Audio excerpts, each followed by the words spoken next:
What does it cost to win a war? More precisely, what does it cost when one side can sustain the math and the other cannot? On a night that most Western networks buried beneath other headlines, Iran launched a salvo of ballistic missiles at Israel's Nevatim air base. The missiles carried a name, Nasrallah, a deliberate tribute to Hassan Nasrallah, the Hezbollah leader killed in a Beirut airstrike attributed to Israel in September 2024. The naming was symbolic. The damage was not. By the accounting that emerged in subsequent days, Iran spent approximately $2.2 million on that strike.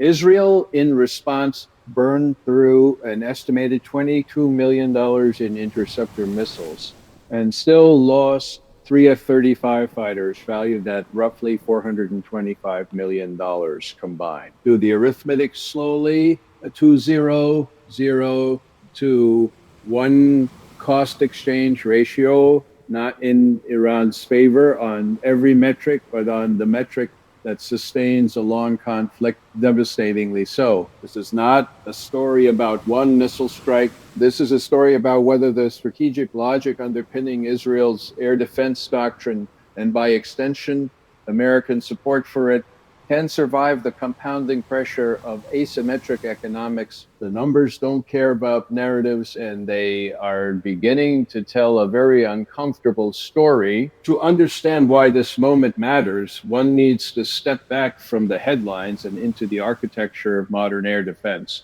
and the assumptions baked into it since the early 1990s. Arrow, Iron Dome, David Sling, these systems were built on a foundational premise that interception rates would remain high enough and adversary missile inventories small enough that the cost of defense would remain politically and economically bearable. At the height of earlier exchanges, Israeli officials cited interception rates above 90% as proof of concept, having spent 27 years inside the CIA, including years as the agency's senior analyst on Soviet foreign policy. Ray McGovern brings to this question a perspective shaped not by press releases, but by the sober discipline of intelligence assessment. He has, in public lectures and interviews spanning 2 decades, consistently warned that Western policymakers systematically overestimate technological solutions to political problems.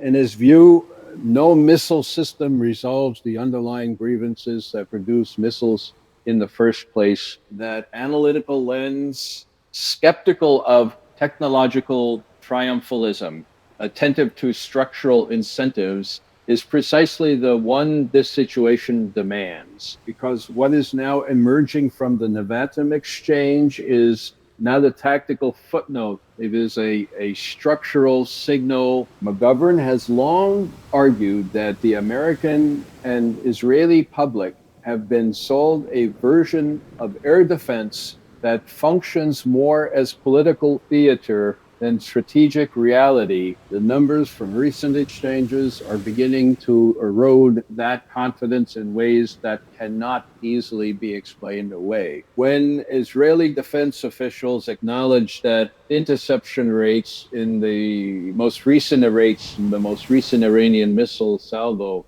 had dropped from the previously cited 90% to somewhere closer to that, figure passed with surprisingly little scrutiny in mainstream coverage.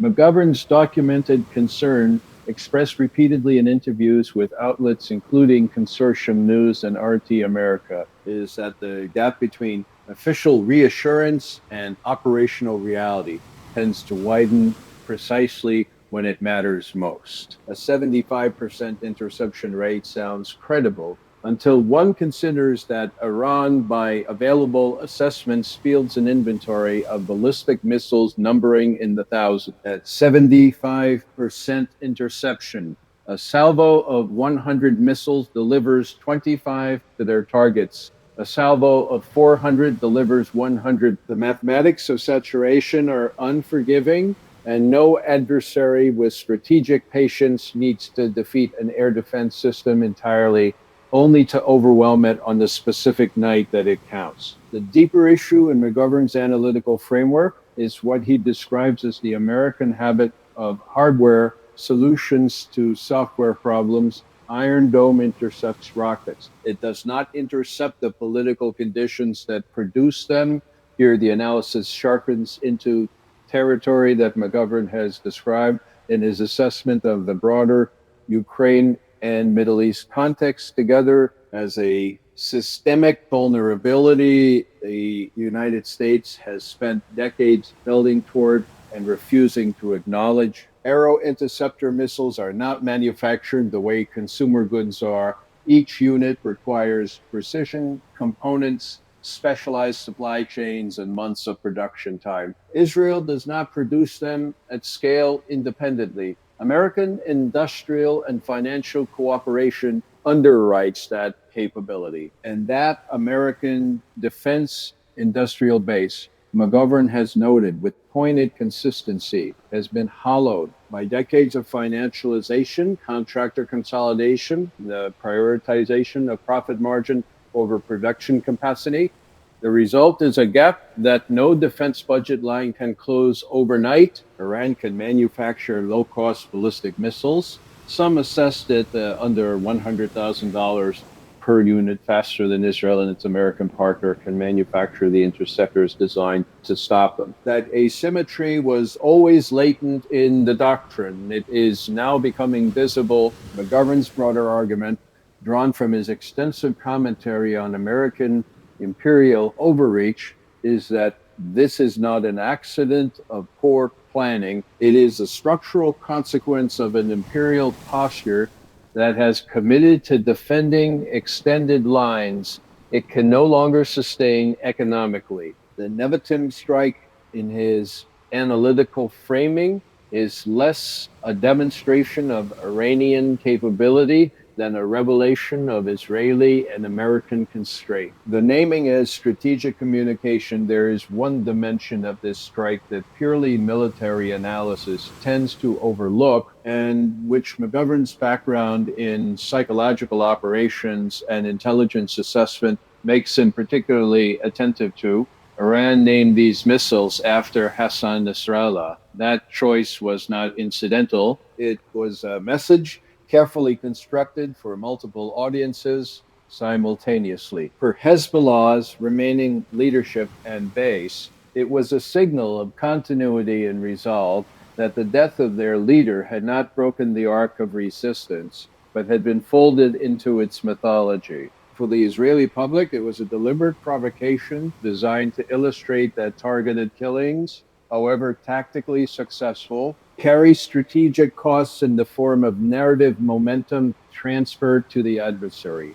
For the broader regional audience, it demonstrated that Iran possessed both the will and the capability to honor its stated commitments with exception rather than rhetoric. McGovern has written and spoken at length about what he terms the blowback principle, originally articulated within CIA and analytical culture to describe the unintended consequences of covert operations. The killing of Nasrallah may have been tactically satisfying for Israeli planners. In McGovern's reading of such dynamics, it almost certainly accelerated Iranian willingness to escalate in precisely the manner now unfolding. The name on the missile is not symbolism as decoration. It is symbolism as strategic doctrine. Behind every cost exchange ratio is a human reality that spreadsheets do not capture. The Nevatim air base sits in Israel's Negev desert, a landscape already under ecological stress, a region where communities on multiple sides of contested borders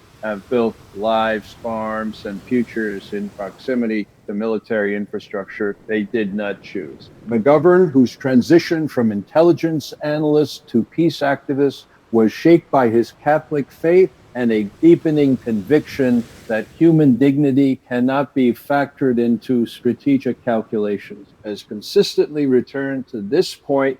The real cost of militarized deterrence is not measured in dollars or interception percentages. It is measured in the foreclosing of alternatives. Every arrow interceptor that depletes a stockpile represents resources that will not restore depleted aquifers, will not build hospitals in Negev towns, will not fund the educational infrastructure that the next generation on all sides of this conflict will need to find a different way to live together. McGovern does not argue that security concerns are imaginary. He argues that the current framework for addressing them is not only failing, it is consuming the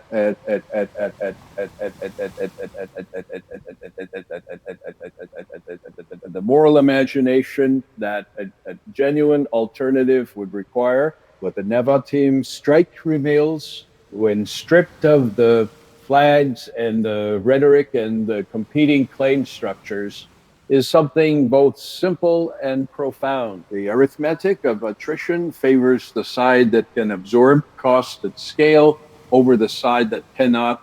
That is not a new principle of warfare. It is among the oldest. What is new is the degree to which modern air defense doctrine and the political confidence it was designed to project is now visibly colliding with that ancient reality. McGovern's life work has been, in essence, a sustained argument that seeing clearly, even when clarity is uncomfortable, is the first obligation of anyone who claims to care about outcomes rather than narratives. The question this moment poses is not whether the math can be improved with better technology or larger defense budgets. The question is whether anyone in a position of power is willing to ask what the math is actually telling us and what it would mean to listen. If this analysis gave you a different frame for a story you thought you understood, consider passing it to someone who's still relying on the headline